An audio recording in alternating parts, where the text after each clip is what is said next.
শুকরিয়া জ্ঞাপন করছি। আলহামদুলিল্লাহ।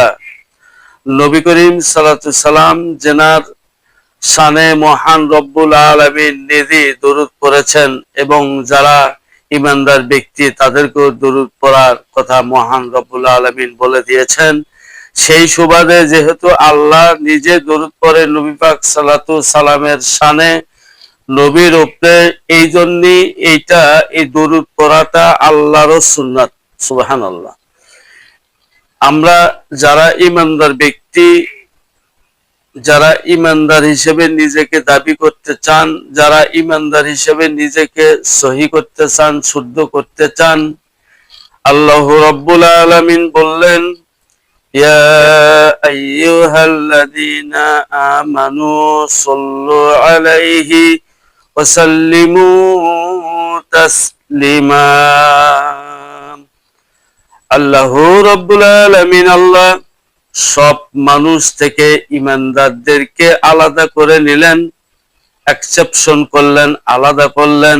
আল্লাহ বলে নাই ইয়া নাস, এই কথা কিন্তু আল্লাহ রাব্বুল আলামিন বলে নাই। আল্লাহ সকল মানুষের মধ্য থেকে একমাত্র ঈমানদার বান্দা যারা, ঈমানদার ব্যক্তি যারা, তাদেরকে আল্লাহ রাব্বুল আলামিন আলাদা করে নিয়ে আল্লাহ রাব্বুল আলামিন বললেন, আমি আল্লাহ এবং আমার ফেরেশতারা নবীর প্রতি দরুদ পড়ে।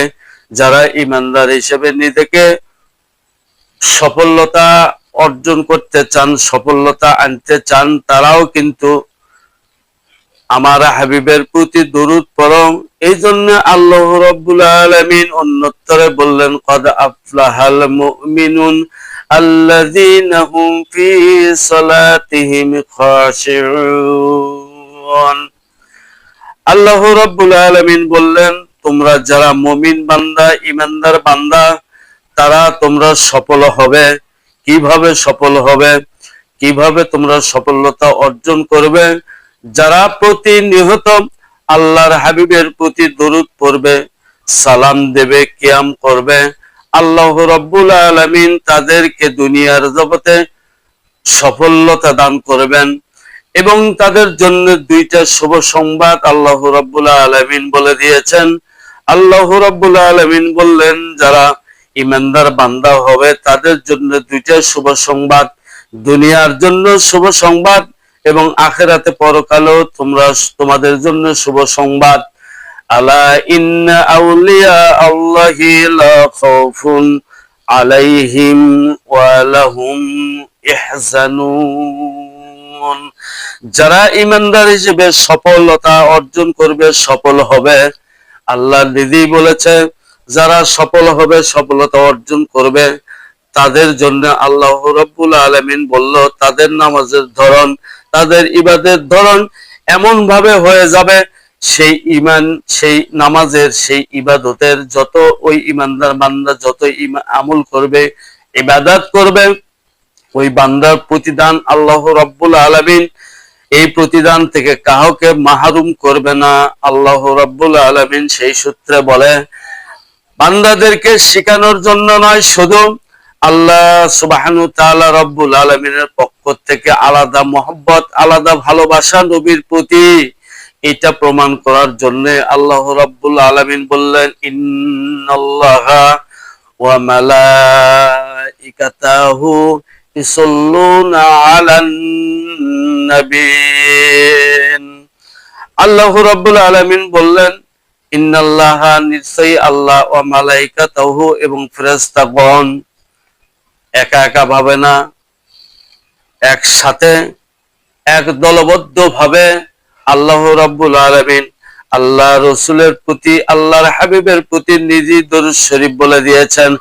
আল্লাহ রাব্বুল আলামিন বান্দাদেরকে ডাক দিয়ে বললেন, হে বান্দারা, তোমরা এই তৌহিদের উপর এবং রিসালাতের উপর তোমরা একত্রিত হও, এবং তোমরা একত্রিত যখন হইতে যখন যাবা, সেই সময় তোমাদের প্রতিনিয়ত প্রত্যেক বান্দাদের মধ্যে একটা প্রশান্ত, শান্ত এবং ইতমিনানের ধারায় ওই বান্দার যেন মন আত্মা হয়ে যায়। এই জন্য আল্লাহ রাব্বুল আলামিন বললেন যে, ইয়া আইয়াতুহান নাফসুল মুতমাইন্না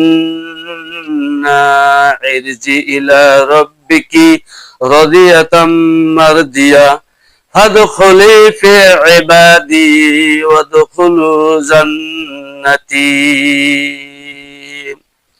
ফাদখুলি ফি ইবাদি ওয়াদখুলুল জান্নাতি। আল্লাহ রাব্বুল আলামিন বলল, বান্দারে তোমরা যদি জান্নাত পাইতে চাও তাহলে সর্বপ্রথম তোমরা কি করো, তোমাদের আত্মাকে একটা প্রশান্ত করো। রাদিয়াতাম, আল্লাহর মনোনীত, আল্লাহর পছন্দ যেভাবে হয় সেইভাবে তোমার মন তুমি তৈরি করো। এরকম একটা প্রশান্ত আত্মা আলা বান্দা যারা হবে, ইরজি ইলা রাব্বিকি রাদিয়াতাম মারদিয়া ফাদখুলি ফি, ওই বান্দাদের প্রতি আল্লাহ নিজেই সন্তুষ্ট হয়ে গেছে। এই সন্তুষ্ট চিত্তের ধারায় এই মোতাবেক বান্দা যারা হবে তাদেরকে আল্লাহ রাব্বুল আলামিন বলল, ফাদখুলি ফি ইবাদি, তারা যেন আমার বান্দার, আমার বন্ধুর দলের অন্তর্ভুক্ত হয়ে যায় এবং তাদের জন্য জান্নাত